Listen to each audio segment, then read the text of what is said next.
गांव की बहन में। फूलमती काकी, अंजलि दीदी के लिए शहर से फोन आया है, जल्दी से भेजो दुकान पे, नहीं तो फोन कट जाएगा। हाँ हाँ बेटा, अभी भेजती हूँ। अंजलि बेटा, तेरे लिए शहर से फोन है, सब काम छोड़ के जल्दी जाके सुन ले, नहीं तो फोन कट जाएगा।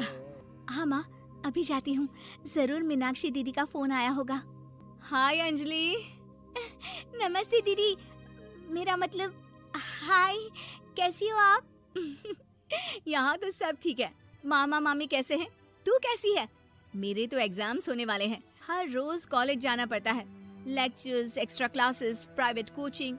ओ मैं तो इतना थक जाती हूँ, क्या बताऊँ।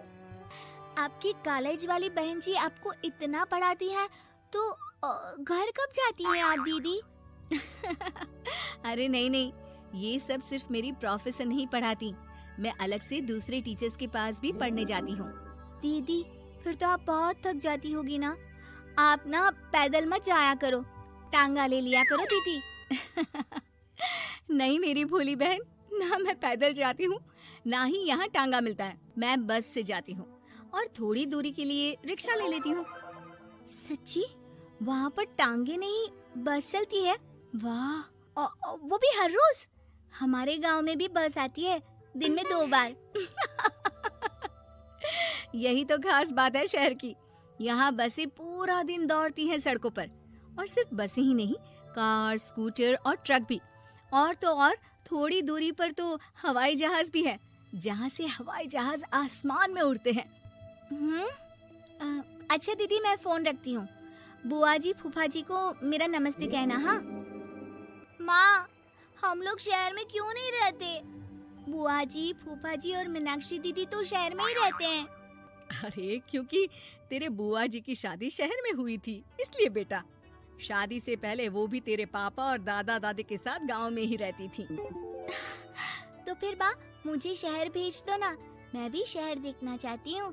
इतनी बार मीनाक्षी दीदी से शहर के बारे में सुन चुकी हूँ, अब मैं भी वहाँ जाकर देखना चाहती हूँ। बस आप मुझे शहर भेज दो। ठीक है, इस बार गर्मियों की छुट्टियों में कुछ दिन रह आना शहर, अपनी बुआ के घर। अब तो खुश ना? हाँ माँ, बहुत खुश। आप देखना मैं शहर जाके कितने मजे करती हूँ। अंजलि अगले दिन स्कूल जाती है और वहाँ अपने सारे दोस्तों को अपने शहर जाने की बात बताकर चिढ़ाती है। अरे श्रद्धा, शीतल, सरोज, तुम लोग इन गर्मियों की छुट्टियों में कहाँ जा रही हो? एकादशी वाले गांव के मेले में। हम तो दूसरे गांव में नानी के घर जाएंगे, उनका घर नहर के किनारे है, बड़ा मजा आएगा। हम इस बार कहीं नहीं जा रहे, बल्कि हमारे घर में रहने के लिए मेहमान आएंगे। और तू? अरे मेरा क्या है, मैं तो बस पास वाले शहर जा रही हूँ, अपनी बुआ जी के घर, वहीं रहूंगी कुछ दिन। तुम लोग चिंता मत करना, मैं चिट्ठी लिखूंगी तुम सबको वहाँ से। पापा मुझे तो चक्कर आ रहे हैं, जी घबरा रहा है। बेटा, शहर आने की जिद भी तो तूने ही की थी, अब पहली बार बस में चढ़ी है तो यही होना था, भुगतो अब। अरे मामा जी, अंजलि, आप लोग आने से पहले बता तो देते, मैं लेने आ जाती बस स्टैंड तक। आओ आओ भैया, आओ बेटी अंजलि। माँ बुआ जी कैसे हैं वहाँ, और भाभी कैसी हैं? सब ठीक है, बस अंजलि जिद कर रही थी कुछ दिन आप लोगों के साथ रहने की, सो छोड़ने आ गया। दीदी, आप मुझे शहर घुमाने ले जाओ ना, मुझे भी शहर देखना है। हाँ हाँ चल, तैयार हो जा जल्दी से। अंजलि तैयार होने जाती है और कुछ देर बाद जब बाहर आती है तो अरे ये क्या कर दिया तूने, मार्केट तक ही तो जाना है, इतनी डार्क रेड लिपस्टिक, इतने बड़े बड़े झुमके और चूड़ियां और चेहरे पर इतना सारा पाउडर। मेरी बहन, ऐसे नहीं चलेगा, जा और ये सब हटा के आ। अरे कैसे, क्यों? मैंने शहर आने के लिए इतनी मेहनत से ये सब इकट्ठा किया था, और वैसे भी मैंने देखा है मोहल्ले की राधा काकी के टीवी पर एक फिल्म चल रही थी, उसमें हीरोइनें ना ऐसे ही तैयार होकर जाती है घूमने। सब पता है मुझे, मैं तो ऐसे ही जाऊंगी दीदी। अंजलि शहर की चकाचौंध को देखकर बहुत हैरान और खुश होती है। ऊंची ऊंची इमारतें, सड़क पर दौड़ती गाड़ियाँ, बड़ी बड़ी दुकानें, उसकी एक्साइटमेंट का ठिकाना नहीं था।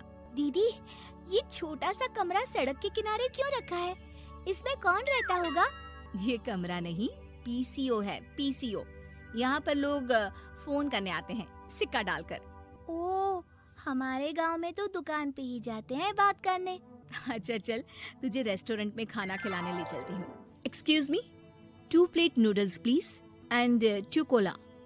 मीनाक्षी को ऑर्डर प्लेस करते हुए अंजलि बहुत ध्यान से देखती है और थोड़ी ही देर में ऑर्डर लेकर वेटर आ जाता है और खाना टेबल पर रख देता है। अरे, ये लंबी लंबी सेवइयाँ खाते कैसे हैं दीदी?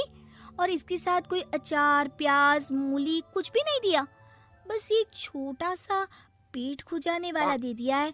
गांव में तो छोटे छोटे चावल ही होते हैं जो कि हाथ से ही खा लेती हूँ। अब इसे कैसे खाऊं दीदी? एक्सक्यूज मी, एक चम्मच प्लीज, और लिटिल प्याज और अचार और मूली और एक गिलास मट्ठा, वो बाद में। हाँ, अब ये सब सुनकर आसपास बैठे लोगों को हंसी आ जाती है। मीनाक्षी भी अपनी हंसी किसी तरह रोकने की कोशिश करती है और वेटर मुस्कुराता हुआ वहाँ से चला जाता है। अंजलि समझ नहीं पाती कि सब किस बात पर हंस रहे थे, लेकिन वो छिप जाती है। दीदी, मुझे लगता है कि मुझे इन सेवइयों को ऐसे ही खा लेना चाहिए, इसी पेट खुजाने वाले कांटे के साथ। एक काम कर, तू मुझे खाते देख, जैसे मैं खाऊं तो भी वैसे ही खा ले। ठीक है दीदी। अंजलि खाते खाते नूडल्स में सिरका ज्यादा डाल देती है, फिर ऊपर से नमक दानी से खेलते हुए काफी नमक भी अनजाने में छिड़क लेती है। अरे, ये क्या क्या खा लिया? अरे हाय हाय, कितना कड़वा है। पानी पानी, ये काला शरबत ही पी लेती हूँ। और जल्दबाजी में अंजलि जल्दी जल्दी कोला पी लेती है, जिससे उसके नाक में झंझनाहट होती है। दीदी, मुझे ले चलो यहाँ से। मैं ये सब शहरी खाना नहीं खा सकती। अब शर्म के मारे मीनाक्षी अपनी बहन को वापस घर ले जाती है और कहती है कि देख अंजलि, माना कि शहर और गांव एक दूसरे से बहुत अलग है, लेकिन इसका मतलब ये नहीं कि हमेशा शहर ही बेहतर हो और उस वजह से हमें वो सब करना पड़े जो हम नहीं कर सकते। शहर में सहूलतें तो हैं ही, पर चुनौतियां भी हैं। हम जहाँ भी रहें, हमें कभी अपने आप को कम या ज्यादा नहीं समझना चाहिए। और किसी भी नई जगह में ढलने में समय लगता है, उसके लिए तुम्हें दूसरों की नकल करने की कोई जरूरत नहीं है। बेटा, घूम लिया शहर या अभी और घूमना है?